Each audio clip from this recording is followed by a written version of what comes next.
e nós vamos entrar aqui na parte agora de serviços. Esse slide aqui somente para vocês conferirem quais são as características de carro reserva, para quem está disponível o que, os tipos de carro reserva, o default, né? O default que eu digo é o que vem já preenchido no momento da cotação, enfim. Legal? O carro executivo que eu falei aqui para vocês, que só está disponível no Tóquio Marine Alto. Então, assim, você tem um cliente que tem uma Mercedes, por exemplo. Poxa, já oferece para ele, quando você for fazer a cotação, oferece para ele um executivo, né? Um veículo executivo, para ele não ficar insatisfeito no momento, que às vezes sabe como é que é cliente, né? Tem um Mercedes e fala, pô, eu tenho um Mercedes, agora vou ter que andar de Onix. Para mim não tem diferença nenhuma, né? Mas tem gente que não gosta. E o nosso serviço é prestado pela Localiza, né? Então o cliente sempre tem que acionar pela central de carro reserva. Tá bom?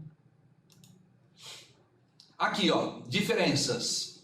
Assistência completa, quando você faz o cálculo, já aparece a completa. A não ser que você tenha parametrizado no sistema, eu mostro para vocês como é que se faz isso, se vocês não têm o conhecimento, que eu posso já deixar no sistema tudo pronto do que eu quero que apareça nos meus cálculos. Valor de APP, cobertura para terceiro, qual tipo de assistência, se tem despesa extraordinária ou não, você já pode deixar tudo prontinho, tá? Então aqui, ó, o que é normal, mecânica em caso de pane, reboque em caso de pane ou sinistro, na assistência o limite é 200 km, mas eu tenho a opção de ampliar a cobertura, mais 100, 300, 800 ou quilometragem ilimitada. Claro que tem valores diferentes aí quando a gente fala de produtos caminhão utilitário carga, né?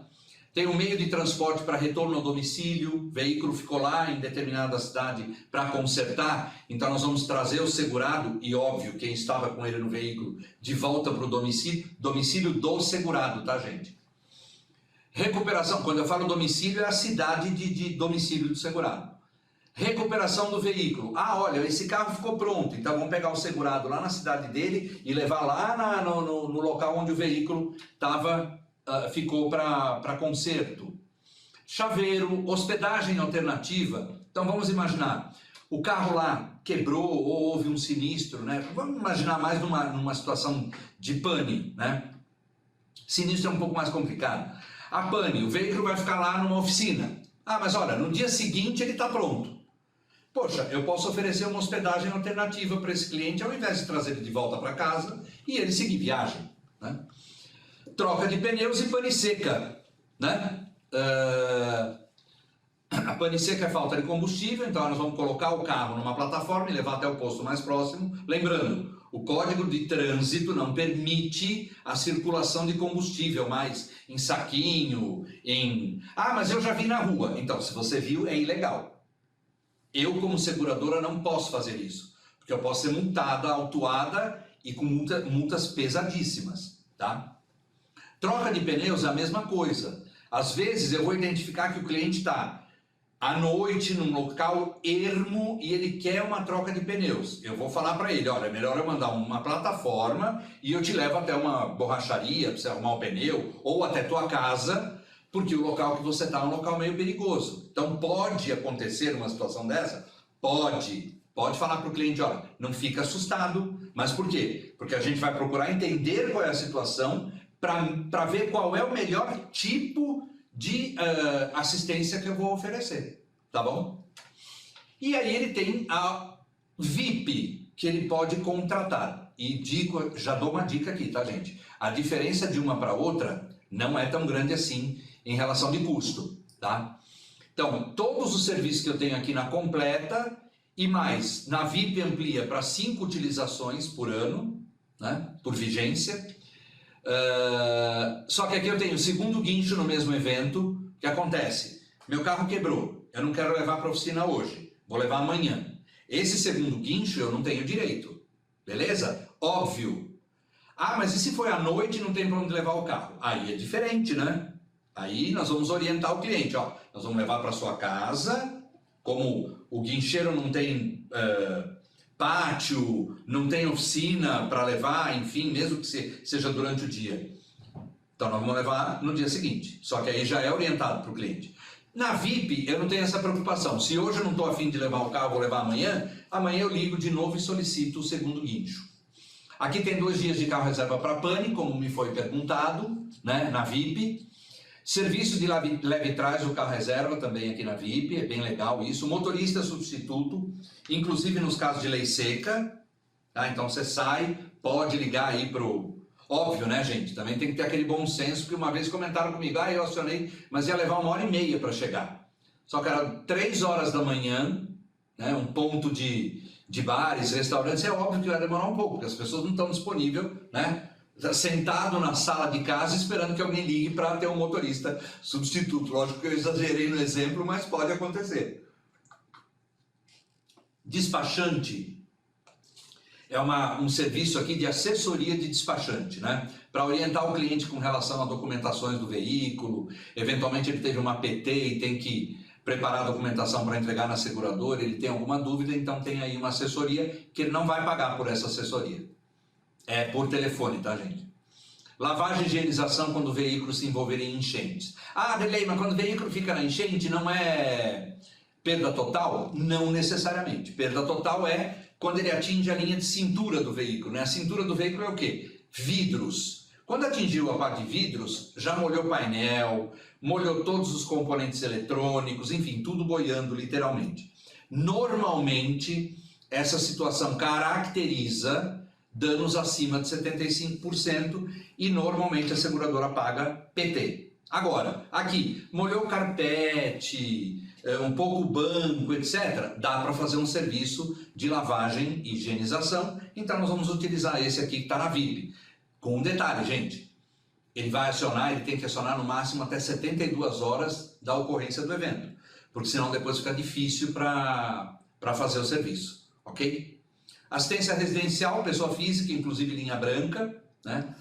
O Helpdesk, né? Helpdesk também é uma assessoria por telefone, isso é feito, né? Quero baixar um programa e não estou conseguindo, enfim. Legal? Então esses são os 2 tipos de assistências. Vidros, 3 tipos de vidro, básico, completo e VIP. O que eu tenho no básico? Para-brisa, laterais e o vigia, né? O vigia é o vidro traseiro. O que acrescenta quando eu contrato a completa? Eu tenho que estar no básico e mais. Faróis, inclusive o milha, neblina, xenon e LED, originais de fábrica. Lanternas, também convencional e LED, originais de fábrica. Retrovisor interno e externo. E máquina de vidro. Máquina de vidro a gente incluiu recentemente. Então, se quebrar, o vidro não está subindo, não está descendo, travou ali, vamos acionar o serviço para ver o que aconteceu. Seja máquina de vidro elétrica ou mecânica, está incluída aí no serviço. E a VIP, que é a mais completa, que tem tudo isso que a gente viu, mais reparo de para-choque, serviço de reparo de arranhões e o martelinho também que a gente incluiu este ano. Eu não tenho, né, não é permitida o endosso para acrescentar serviço de vidro. Só posso fazer isso na renovação, né, da apólice ou se for um endosso de substituição de veículo. Aí é diferente. No mesmo veículo, não. Então é bom falar para o segurado, olha, você não quer, você quer só o básico agora, você não vai conseguir colocar durante a vigência, né? Beleza?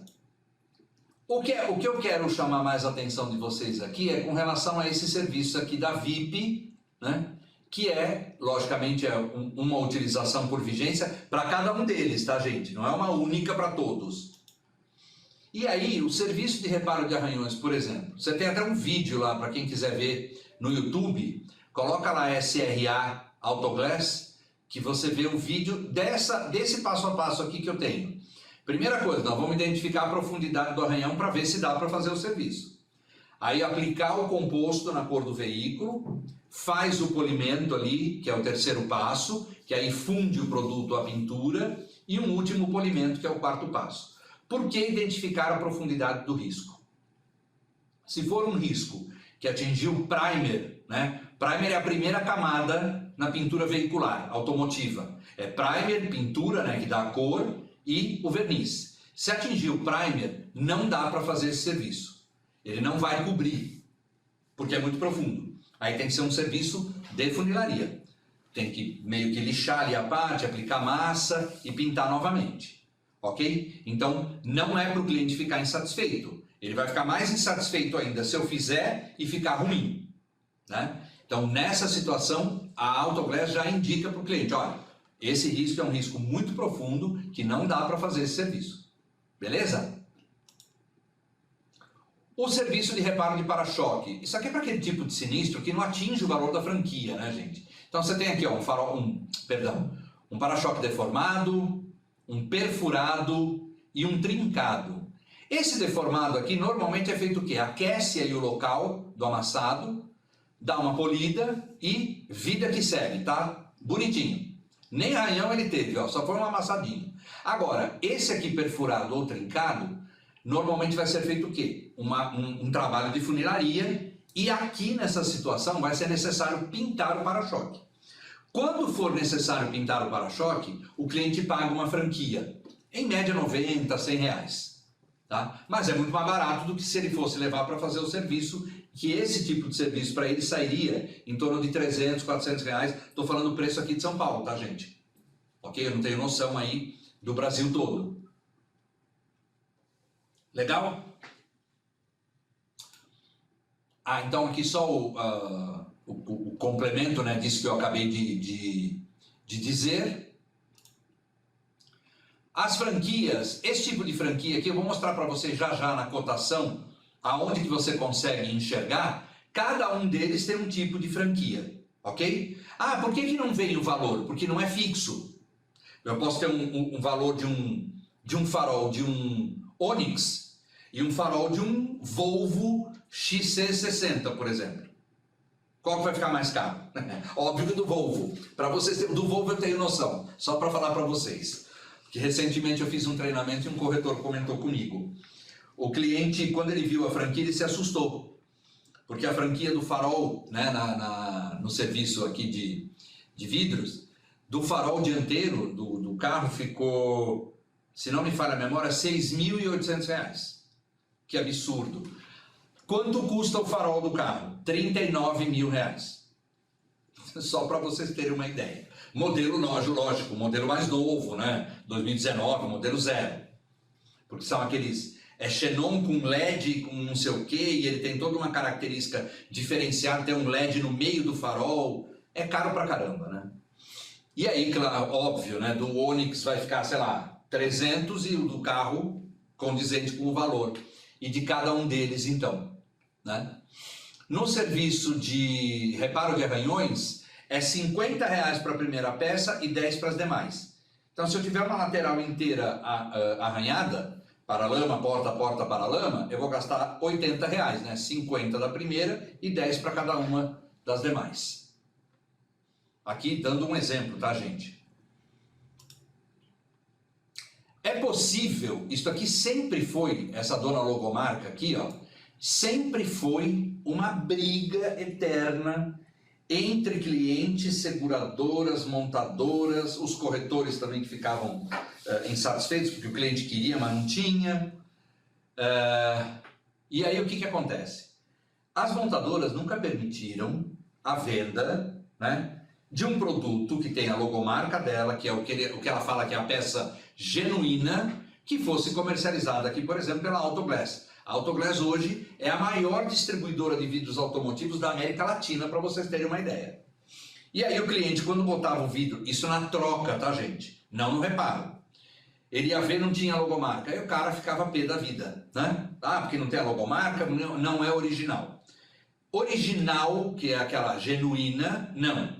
Mas o vidro é a mesma especificação, milímetros, todo o processo de fabricação segue normas internacionais. Tanto que aqui no Brasil nós temos, eu sempre comento isso, porque eu acho extremamente pertinente. Nós temos 3 fabricantes de vidros automotivos no Brasil. A Fanavid, Pilkington e Saint-Gobain. Quem fornece para a montadora? As 3. Quem fornece para a Autoglass? As 3. Só que da Autoglass não tem a marca, porque ela compra vidros para carros da GM, para Volkswagen, para Fiat, para Honda, para Toyota. Agora, o que eu acho interessante. Seu cliente tem um Toyota, tem um Honda, tem um Volvo, tem um Mercedes e por aí vai, tem um Lexus. Já faça a cotação para esse seu cliente com vidro com logomarca. Porque aí ele não tem nenhuma dor de cabeça. Se precisar trocar o vidro do carro dele, ele tem a logomarca lá garantida. Ele vai achar que o seguro dele ficou mais caro? Gente, mas para quem tem um carro de 400 mil reais, chiar que o seguro ficou 15 mil, não tem cabimento, né? Porque eu tenho que ter um valor condizente com aquele valor de peças de reposição que eu tenho para esse veículo.